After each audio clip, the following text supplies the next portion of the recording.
Hi, our names are Isabela Perez and Carol Rodriguez, and today we're going to talk about human essence and human. First of all, we're going to show you the philosophical scenario.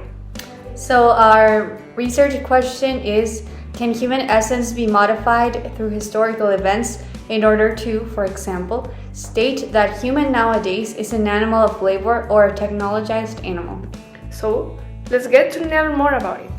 Before we started our research and our reflection, we decided to find the definition of what human essence or human nature is. According to the several sources we have consulted, human essence can be defined as a series of characteristics like behavioral, physiological, and social science that make human beings a distinct species.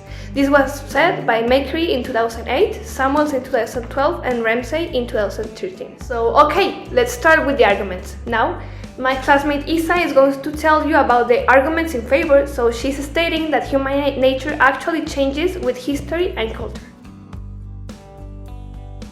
So our first argument is based on the theory that human essence is not only defined by historical events but also by human evolution and how our human behaviors change throughout time.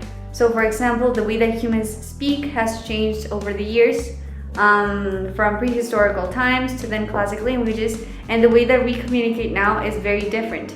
And this being a human behavior that we have means that human nature is indeed changing throughout time. Other philosophers, such as McIntyre in 2018, consider that human essence does indeed change through time because it depends on the advancements that are made with education, because education defines our ability to reason. And it is this capability to reason and rationality that makes us able to judge human action and can affect human behaviors, such as human freedom, the decisions that we make, and the things that we do as humans.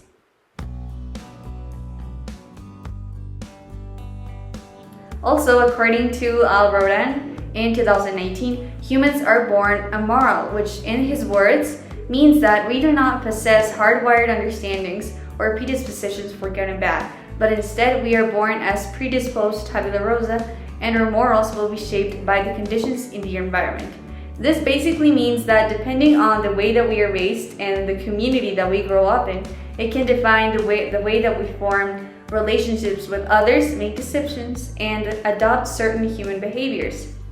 In a negative environment or an unhealthy environment, a human's biology can be affected by this stress. Now, my classmate Carol will present us with the counter-arguments, so let's get on with it. Now, for our first argument, we're going to base our ideas in the theory of one of the principal philosophers of the existentialism, that is Martin Heidegger, and he, in his own words, he says that the essence of being there resides in its existence. The characters that can be revealed in this entity are not, therefore, peculiarities in the eyes of an entity, in the eyes of this or that aspect, but modes of being possible for him in each case and only this. So basically he states that human essence relies on existence. So with the only thing of existing, we are having an essence. So it remains the same, and as long as human exists, there will be an essence. Now, for a second counter-argument, we have the idea that yes, culture, history, and morality affect or influence a person's life, but human essence defines these characteristics. So culture, history, and morality and technology are a manifestation of human essence. So, as Ralph Linton, an anthropologist, stated in 1968, he says, the sum of knowledge, attitudes, and habitual patterns of behavior that have in common and are transmitted by the members of a society in particular. So, we can say that human essence and human nature does not change through time because it manifests itself in different forms such as technology, art, philosophy, history, and other vestiges of human existence.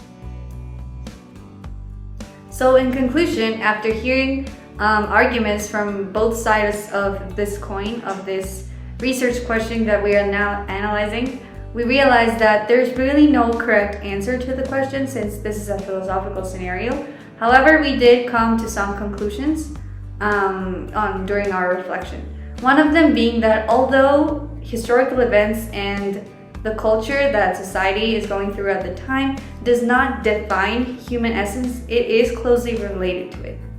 And the second argument or the second opinion we got after doing this research is the fact that technology has also taken a part next to history and culture because it affects our daily life. We can't say, because there's no way to say if it does or doesn't affect our human essence or human nature, since again this is a philosophical scenario, but certainly it has taken an important part with culture and history in affecting our daily lives. And well, that's all for today's video. We hope you liked our opinions, our research, and the conclusions we got to.